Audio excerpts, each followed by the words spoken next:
Namanya Zainal, usianya 30 tahun, profesinya adalah sebagai supir ambulan. Zainal bertugas di salah satu rumah sakit tua di kotanya. Ya, banyak sekali yang heran dan bertanya-tanya pada Zainal.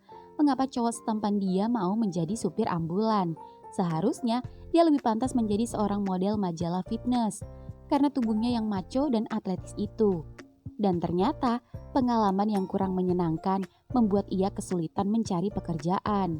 Ya, itu karena dia baru saja keluar dari penjara akibat kepergok ngehomo dengan suami orang dan digerebek massa, lalu ditangkap dan dipenjara. Dan satu-satunya pekerjaan yang menerima tanpa memandang kehomoannya hanyalah menjadi supir ambulan rumah sakit tua. Ya, awalnya ketika Lukman atau teman Zainal yang bertugas sebagai penjaga kamar mayat itu menawarinya jika ada lowongan di rumah sakit menjadi supir ambulan pada Zainal, Zainal cukup ngeri-ngeri sedap mendengarnya. Tapi demi mendapatkan uang dan demi kelangsungan hidupnya yang sebatang kara membuat Zainal mau tak mau menerima tawaran menjadi supir ambulan. Tak apa, yang penting halal. Dan bukankah supir ambulan adalah pekerjaan yang mulia? Ya, jalani aja. Toh selama ini setiap antar jemput pasien atau mengantar jenazah pun tak pernah ada kejadian-kejadian aneh yang ia alami. Selain setiap mengantar selalu berdua bersama Tuki yang juga penjaga kamar mayat dan merangkap supir ambulan, itu juga karena Zainal pemberani. Ya, sore ini setelah Zainal mengantarkan jenazah ke rumah duka, di tengah perjalanan kembali ke rumah sakit, Zainal merasa perutnya lapar. Zainal ditemani Tuki mampir dulu mencari makan. Ki, di mana warungnya? Ada, bentar lagi nyampe. Lagi dikit pas belokan turunan sampai deh. Oke. Ya, setelah sampai turunan, keduanya pun sampai di warung. Dan keduanya pun makan siang bersama. Dan ketika sedang makan siang, tiba-tiba ada lelaki tampan yang duduk tepat di depan Zainal. Lelaki tampan itu tersenyum ramah pada Zainal yang senyum manisnya itu membuat jiwa kehomoannya Zainal bergelora. Boleh gabung bang, soalnya tempat duduknya full. Oh silakan mas, bebas duduk di mana aja. Di atas genteng juga bisa kalau mau, ucap Zainal bercanda. Hah, abang bisa aja. Abang suka fitness ya? Iya dulu, sekarang jarang. Dan agak gemuk kan. Bagus bang badannya. Mas bisa aja, makasih loh. Ngomong-ngomong, dari mana? Mau kemana? Oh, saya dari... Bentar, bang, ada telepon. Oh, iya. Apa? Di mana? Dari awal aku sudah curiga sama dia. Ikuti dia. Sekarang juga aku ke sana. Ucap lelaki tampan itu seketika meletakkan uang di kasir, lalu pergi meninggalkan warung. Mas, kembaliannya, teriak mbak-mbak kasir yang tak dipedulikan lelaki tampan itu yang langsung ngebut dengan motornya. Waduh, Nal, ini nasi dia gimana? Gak dimakan, masih utuh. Kita makan aja yuk Ki. Ah, enggak ah, Pak Mali makan punya orang. Daripada mubazir, tuh gak mungkin dia balik lagi. Udah dibayar juga. Daripada dimakan setan, mending gue yang makan. Mana lauknya enak-enak lagi, dia ngambilnya. Mau gak? Enggak, Pak Mali kamu aja. Ye, dasar mitos lo. Kebanyakan nonton film horor. Ya udah, kalau nggak mau gue habisin. Rezeki. Ketemu orang ganteng, dapat nasi gratis. Sayang, gue nggak bisa kenalan. Dasar homo. Kalaupun kenalan juga belum tentu dia mau sama kamu. Kalau udah punya cewek atau istri gimana? Ki, lo nggak inget?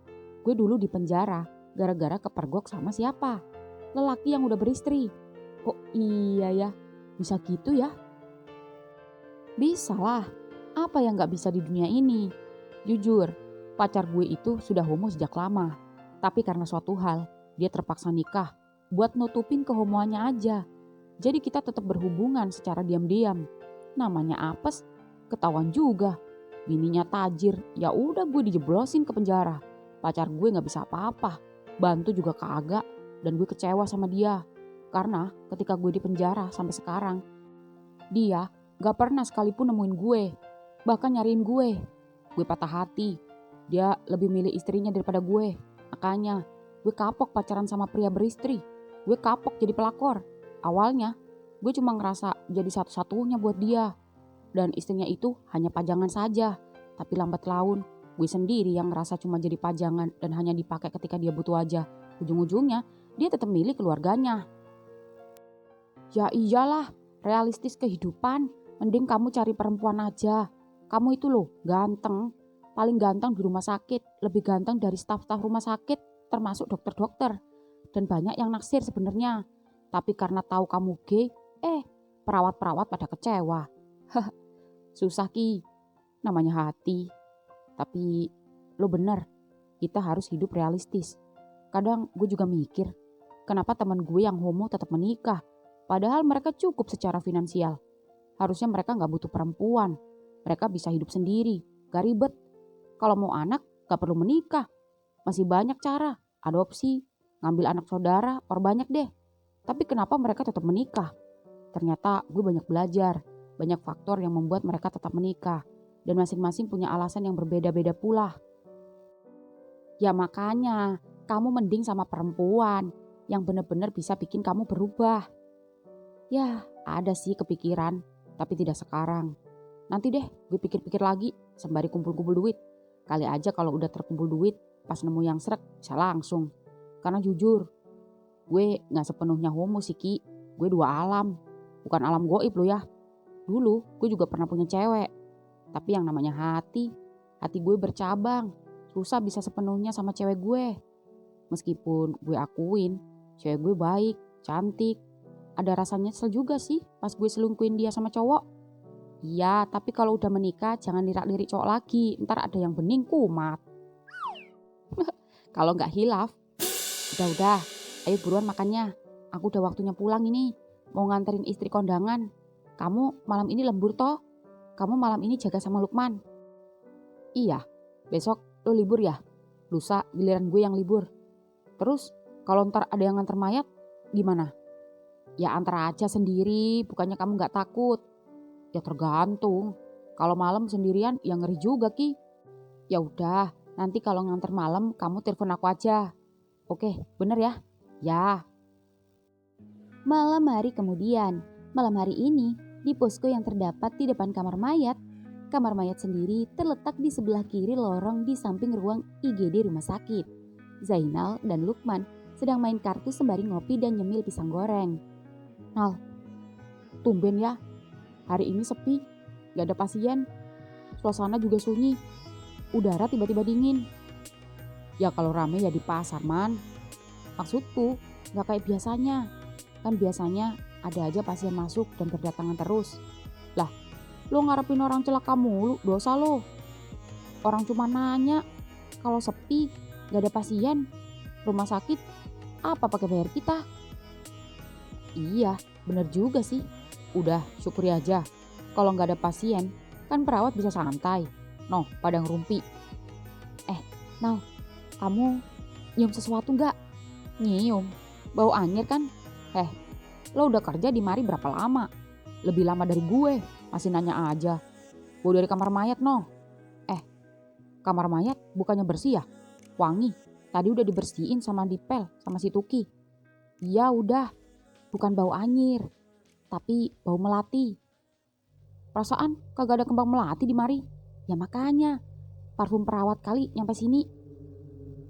Dari tadi gak ada perawat kesini. Dari tadi habis maghrib cuma aku di sini. Terus kamu datang. Di dalam gak ada mayat baru kan datang. Pas gue tadi sama si Tuki nganter jenazah, gak ada.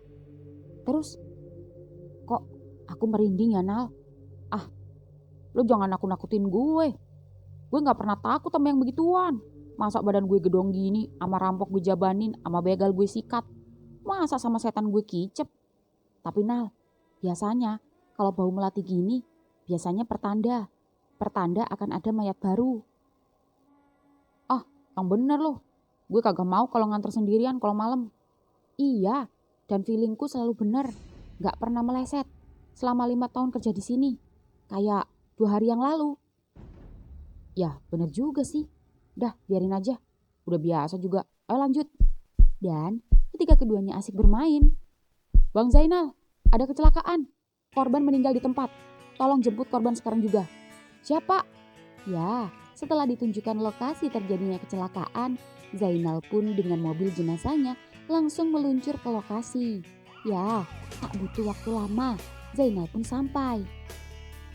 Ya, Zainal pun turun dan langsung menghampiri korban yang ditutupi koran. Dan dikerubutin warga yang melihat juga ada rekan polisi yang menjaga. "Awas, awas, minggir, ambulan datang," ucap salah satu polisi. Dan polisi itu menjelaskan jika korban mengalami kecelakaan tunggal yang menghantam batu besar. Ya, Zainal pun membuka koran dan daun pisang. Dan begitu membukanya, "Loh, Mas tadi di warung? Mas kenal?" "Oh, enggak Pak, enggak kenal.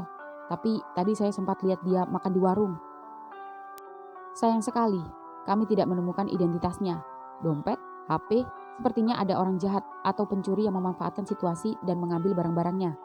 Tapi nggak apa-apa, motornya akan saya bawa ke kantor dan akan saya cek kendaraan ini atas kepemilikan siapa untuk mengetahui identitasnya. Ini bukan plat daerah sini, plat kota sebelah. Lebih baik Mas bawa aja dulu jenazah ke rumah sakit." "Baik Pak, kasihan banget nasib lo Mas.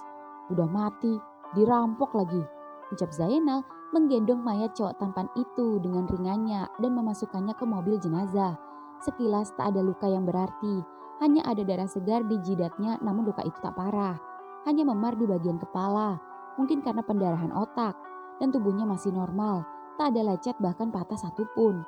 Mungkin karena hanya kepalanya saja yang menghantam batu. Motornya juga remuk di bagian depan saja. Ya, Zainal pun sempat menatap wajah tampan cowok itu dan mengelus wajahnya. Dan ketika melihat bibirnya yang sedikit terbuka itu, entah kenapa bibir itu serasa bernyawa dan seolah meminta dicium. Dah, apa pikiran gue kotor banget sih? Udah tahu di depan gue mayat. Lo mayat apa bukan sih? Mati aja masih cakep lo. Mana bibirnya bener-bener cipokebel lagi. Sembari jempol tangannya mengusap bibir mayat yang mulai pucat itu. Lembut banget bibir lo. Ya ilah, pakai bangun segala lagi burung gue. Ngapa gue tegang gegara mayat ya? Enggak. Ini gak bener. Sorry ya Mas, gue gak bermaksud gak sopan. Gue cuma mengagumi ketampanan lo. Ya udah deh, tidur dengan tenang ya. Jangan khawatir, gue bakal nganterin lo sampai rumah duka supaya lo bisa ketemu keluarga lo. Bobo yang tenang ya. Tapi sekarang lo harus gue bawa ke rumah sakit dulu, oke? Ucap Zainal mengelus wajah cowok tampan itu lalu membawanya ke rumah sakit. Tengah malam kemudian, ya tepat pukul 11:30 malam, Zainal kembali berjaga bersama Lukman sembari lanjut bermain kartu dan ngopi. "Nal, gak jadi nganter?" "Belum, kata dokter, suruh nunggu sampai besok pagi. Kalau gak ada kerabat atau teman dekat yang mencari, ya terpaksa kita anterin ke rumahnya. Tapi nunggu konfirmasi identitas dan alamat dari polisi." "Oh, begitu." "Iya, jadi tuh mayat nginep dulu deh di mari." "Iya, itu berarti malam ini kita begadang sama mayat." "Kenapa? Bukannya udah biasa? Lo takut?" "Awalnya sih enggak, tapi gara-gara Pak Satpam ngaku digangguin sama perempuan rambut panjang di atas genteng kamar mayat, bikin aku jadi takut juga." "Ah, yang bener. Itu pasti Kunti. Gak usah heran. Kunti emang demennya sama laki-laki. Gue mah kagak takut dan gak peduli. Kecuali kalau ada setan cowok. Setan homo ganteng. Gue jabanin dah. Hus, Pak Mali, kamu kalau ngomong itu mbok dijaga. Yang sopan. Kamar mayat itu adalah tempat paling angker loh di rumah sakit. Jangan macem-macem kamu. Ah, penakut loh. Dah aku ngantuk. Aku mau tidur aja. Biar gak nemuin aneh-aneh. Tidur sono. Mending gue liat bokep Udah lama gak liat bokep. Dasar gendeng kamu. Terserah. Awas aja kalau kamu digangguin. Bodoh amat, kagak takut. Gara-gara keinget bibir si mayat cowok yang sekarang di dalam, punya gue dari tadi bawahnya pengen berontak mulu. Pengen dicerotin. Ya, Zainal pun menonton bokep di pos di depan kamar mayat. Sedangkan Lukman sendiri yang tak tahan mengantuk memilih tidur. Suasana malam yang sunyi dan sepi serta dingin membuat suara bokep terdengar lirih. Beruntung tak ada staf rumah sakit yang lewat satupun. Ya, adegan video biru khususnya video pelangi itu membuat gerakan tangannya semakin cepat. Dan semakin cepat semakin nikmat. Rasanya Zainal tak tahan lagi. Sesuatu hendak keluar. Tapi saat hendak keluar, seketika dari ekor mata Zainal, Zainal merasa di sebelah lorong seperti ada seseorang yang memperhatikannya. Namun begitu Zainal menoleh, tak ada seorang pun di lorong. Apaan ya tadi? Kayak ada orang. Apa halusinasi gue aja? Ya, layu dah gegara kaget. Lanjut lagi. Ya, tangan Zainal kembali mengocok miliknya sendiri dan berusaha menegangkan kembali. Namun ketika miliknya berhasil tegak kembali. Woi, siapa di sana?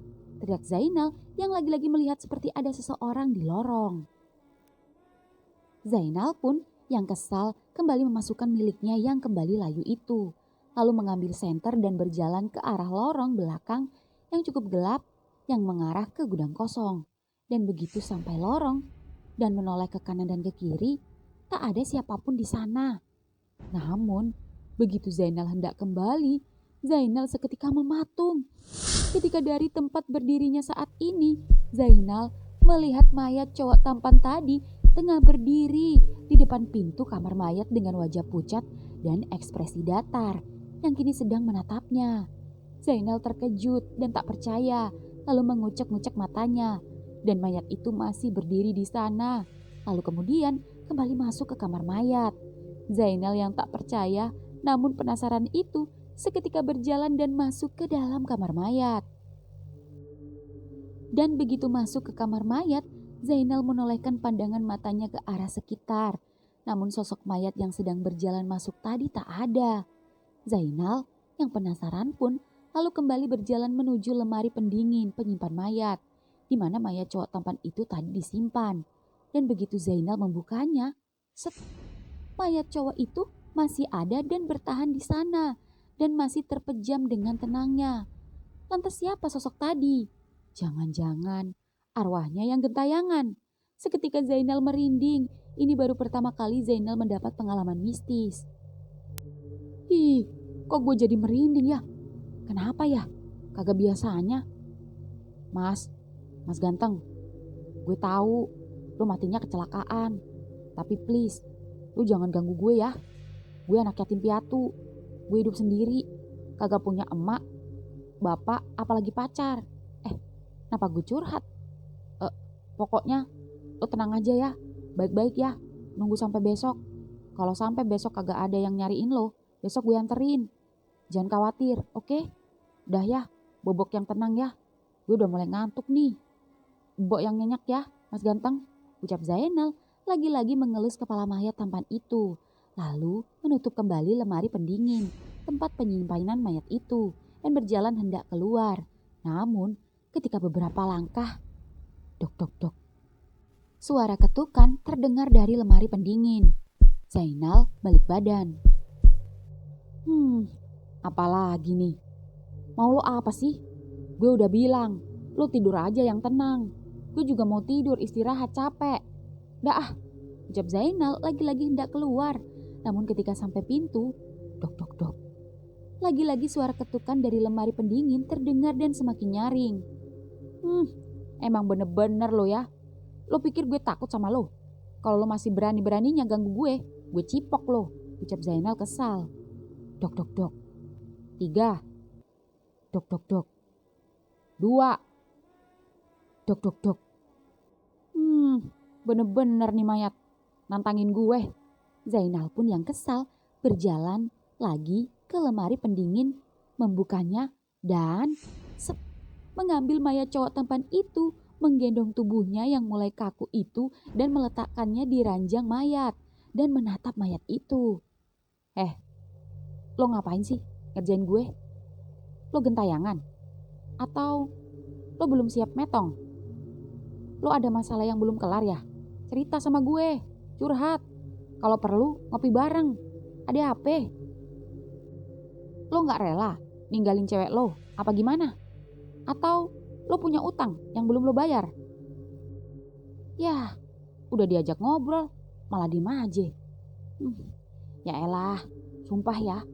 Lo mati apa masih hidup sih? Muka lo emang pucet, tapi kok lo masih cakep aja sih? Ya ampun, bibir lo yang dingin ini bikin gue tegang lagi. Mana habis nonton bokep lagi, sumpah. Andai lo masih hidup dan andai lo homo, gue pengen banget jadi cowok lo. Sayang, lo udah metong. Lo kesepian ya? Sampai lo ngerjain gue. Lo pengen ditemenin gue? Oke, gue temenin. Tapi gue boleh cium lo ya? Udah dari di warung tadi saat lo masih hidup, gue kesengsem sama lo. Dan begitu lihat bibir lo, bawaannya gue pengen nyipok. Boleh ya mas? Gak milikin lo ketika hidup, milikin lo pas mati juga gak masalah. Ntar dulu, ada CCTV gak ya? Oh, aman. Maaf ya mas, gue udah gak tahan. Cups. Ya, Zainal pun nekat mencium bibir dingin dan pucat mayat tampan itu. Sensasinya luar biasa dan sangat jauh berbeda dengan manusia pada umumnya. Zainal merasa berdosa dan gak ada akhlak. Namun ini sebuah adrenalin untuknya. Zainal tak menyangka, tubuhnya serasa bergetar. Mayat ini tak seperti mayat, tapi seperti manusia yang sedang tertidur. Meski tak bisa membuka mulutnya, namun Zainal cukup menikmati. Benar-benar sungguh mendebarkan hati. Namun, ada rasa was-was pada hatinya. Zainal takut jika ketika Zainal sedang menikmati ciumannya, mayat tampan ini tiba-tiba bangun dan membuka mata. Ternyata tidak, matanya masih terpejam.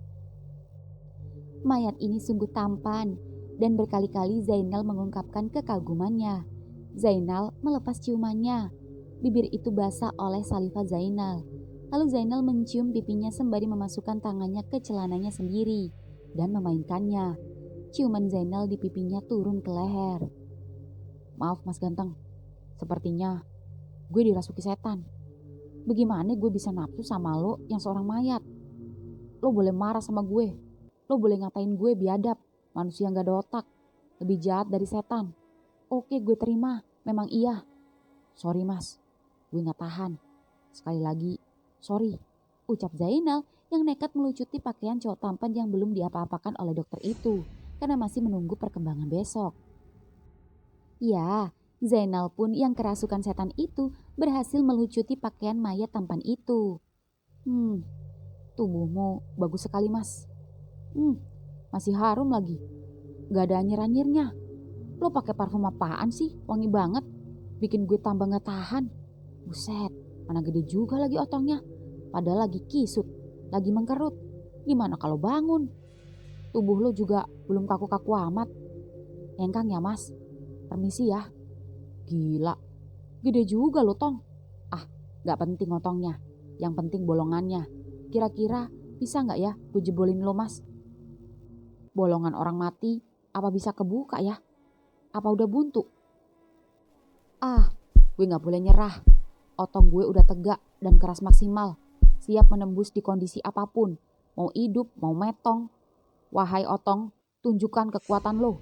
Cuy, gue basahin dulu Sorry ya mas. Duilah, bolongan lo pasti rapet banget nih. Seksi banget sih. Gue tembusin nih. Gila, susah amat. Jangan-jangan udah buntu di bolongan. Pantang nyerah. Cuy, banjir dah bolongan lo. Gue gak nyerah. Gue pasti masuk. Wow, benar-benar pengalaman yang gak akan pernah gue lupain seumur hidup gue. Jir, gue gak yakin bisa copot. Karena rasanya empot-empot, kayak disedot.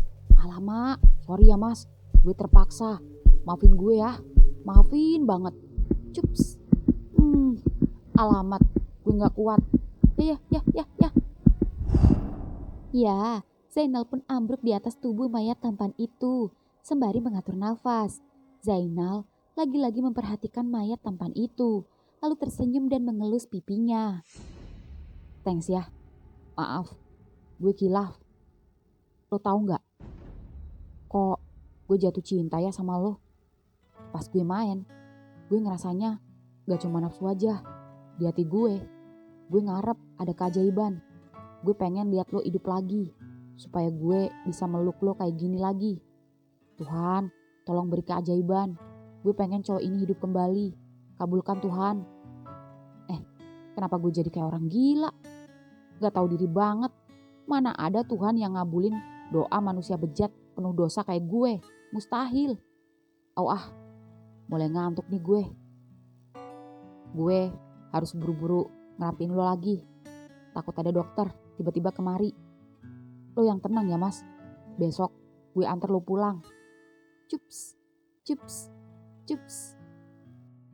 Ya, Zainal pun mengecup bibir, pipi, dan keningnya.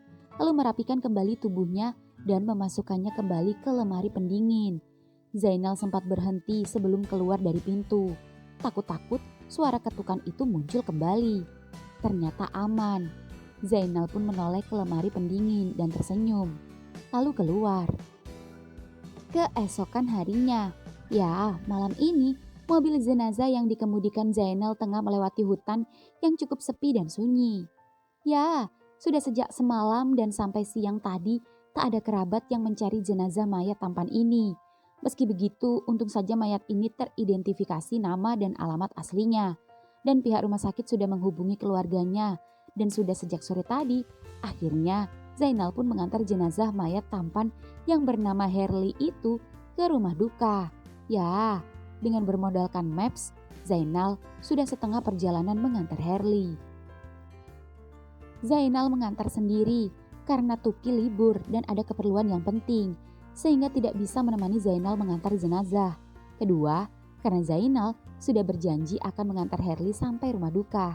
Ya, di tengah perjalanan Zainal kebelet pipis. Dan karena tak menemukan rest area karena lokasi di tengah hutan, Zainal pun terpaksa meninggikan mobilnya dan berjalan ke semak-semak di bawah pohon dan kencing di sana. Dan setelah kencing, Zainal pun kembali masuk mobil. Namun, begitu mobil hendak jalan, set. Bang. Hah?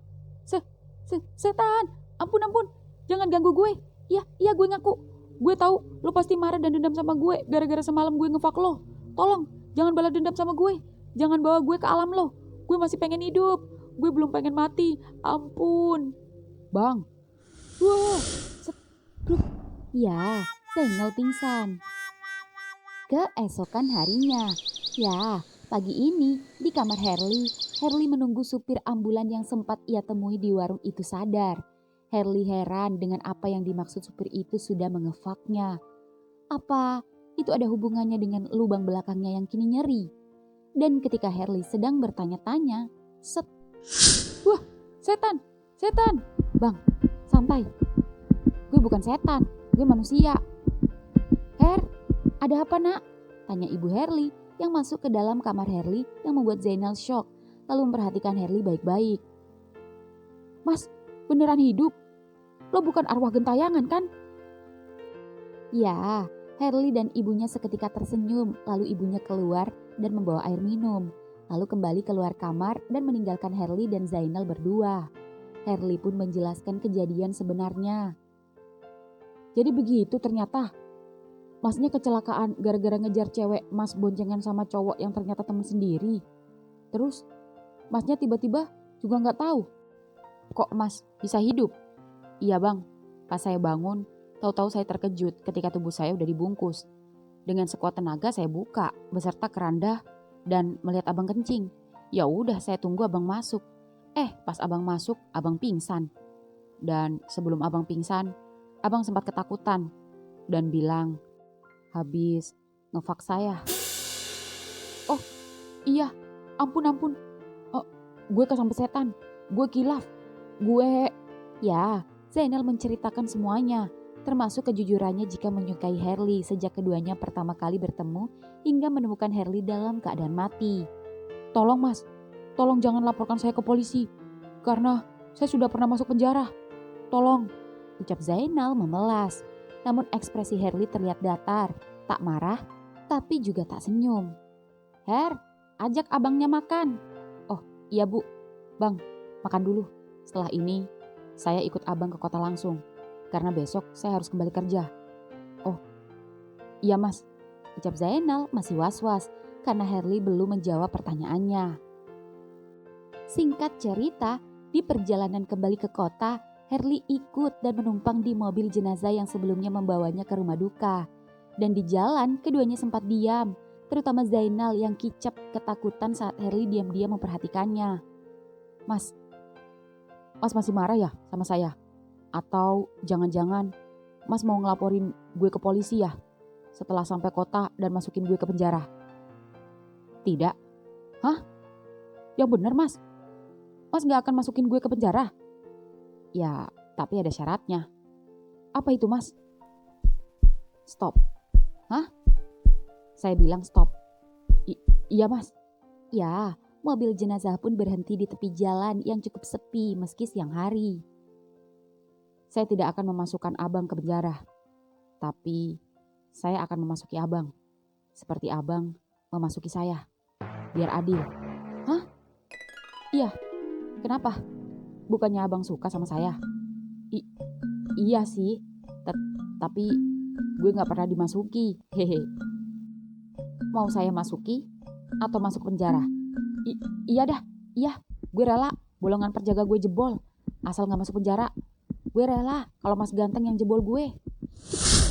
Ya, Zainal terkejut ketika mayat yang kini hidup kembali tengah mencium bibirnya. Ya, Zainal tak menyangka jika doa konyolnya malam itu terwujud. Ternyata bibir laki-laki enak juga. Ya, Herli tersenyum. Senyum Herli membuat Zainal meleot yang seketika refleks membuka seluruh pakaiannya. Tak hanya Zainal, Herli pun sama dan keduanya berpindah ke belakang di tempat mayat. Keduanya menyingkirkan keranda dan menaruhnya di bawah. Zainal memposisikan diri menungging yang membuat Herli tertegun. Gede banget bang. Punya gue langsung bangun. Padahal abang laki-laki. Masukin mas. Gue siap sepenuh hati. Meskipun cinta gue bertepuk sebelah tangan. Dan mas cuma balas dendam. Gak apa-apa. Ucap Zainal meludahi dan membasahi lubangnya sendiri.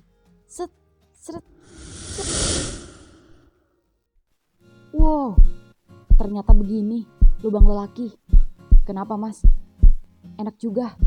Ya, dari luar mobil jenazah itu terlihat bergoyang-goyang akibat kencangnya goyangan Herli pada Zainal. Ya, suara kedubrak-kedubrak keranda jenazah menandakan sesuatu yang dahsyat hendak keluar. Hingga kemudian, maaf bang, saya kecepatan. Masuk di dalam lagi. Gak apa-apa, biar gue hamil anak masnya.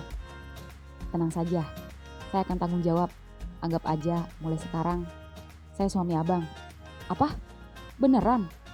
Mas mau sama gue? Iya, saya tahu ini salah. Tapi saya trauma. Rasa sakit saya pada cewek dan sahabat saya sendiri membuat saya malas dan ingin suasana baru. Kita jalani ya bang. Saya gak janji bisa jadi cowok yang baik atau homo atau gak apa-apa. Gue akan bikin masnya jatuh cinta sama gue dengan perlahan-lahan. Iya bang. Kalau gitu sekarang gantian gue yang masuk ya. Hah? Happy ending.